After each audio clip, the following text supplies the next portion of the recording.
ये फुटेज कभी दुनिया के सामने नहीं आनी चाहिए थी, पर अब जब आपने इसे खोल ही लिया है तो सुनिए उस मनोचिकित्सक की कहानी जो एक मरीज से मिला और फिर कभी वापस नहीं आया। 2012 की बात है। दिल्ली की हलचल से थोड़ा दूर लाजपत नगर के एक प्राइवेट क्लिनिक में काम करता था डॉक्टर आर्य मेहता। 20 साल का अनुभव था, ऑक्सफोर्ड से पढ़े हुए थे और उनके पास हर क्लास के लोग इलाज के लिए आते थे। पर एक अजीब नियम था, शाम 8 बजे के बाद कोई मरीज नहीं मिलेगा। किसी ने कभी कारण नहीं पूछा, शायद डर था या शायद आदत।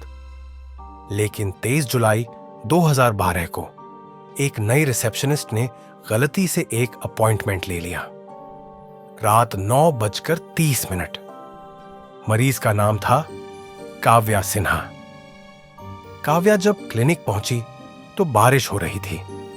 उसके कपड़े गीले थे, पांव में कीचड़, पर चेहरे पर एक अजीब सी मुस्कान थी, ऐसी जैसे उसे सब पता हो।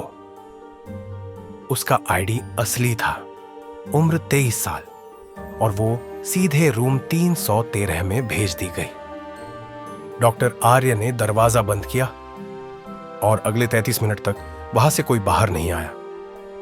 उस कमरे में कैमरा नहीं था, पर सेफ्टी के लिए हर सेशन की ऑडियो रिकॉर्डिंग होती थी। जब डॉक्टर अगली सुबह क्लिनिक नहीं पहुंचे तो रिकॉर्डिंग चेक की गई।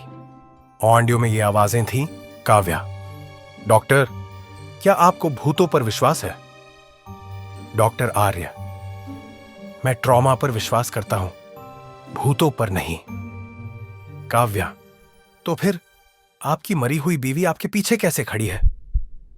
यहां एक लंबा सन्नाटा था, फिर चेयर की आवाज, सांसें तेज। डॉक्टर आर्य, तुम उसके बारे में कैसे जानती हो? काव्या, अब भारी आवाज में, क्योंकि वो बहुत चीखी थी जब तुमने उसे मरने दिया।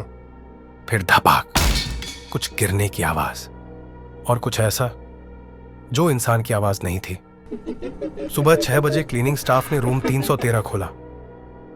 अंदर कोई नहीं था, न डॉक्टर आर्य न काव्या, बस एक पुरानी घड़ी थी जो अब भी चल रही थी। एक महक थी जैसे चंदन जला हो, और दीवार पर उंगलियों से लिखा था, मैं वापस आ गई हूं। 3 दिन बाद यमुना नदी में एक लड़की की लाश मिली। डीएनए रिपोर्ट ने पुष्टि की, वो काव्या सिन्हा थी।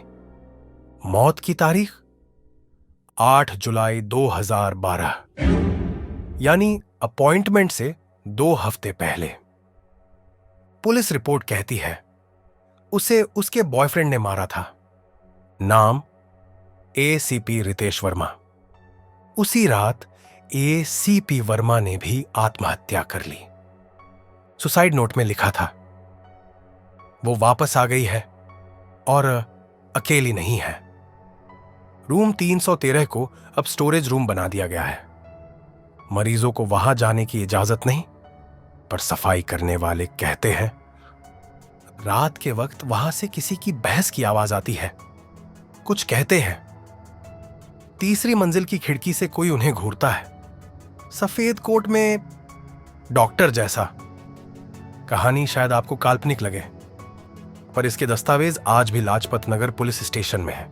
एक फाइल, मिसिंग डॉक्टर केस 2012। अगर आज की रात आप चैन से सो पाए तो अगली कहानी आपके लिए नहीं है, पर अगर नींद उड़ गई हो तो सब्सक्राइब जरूर करना, क्योंकि अगली बार कहानी आपकी गली से भी हो सकती है।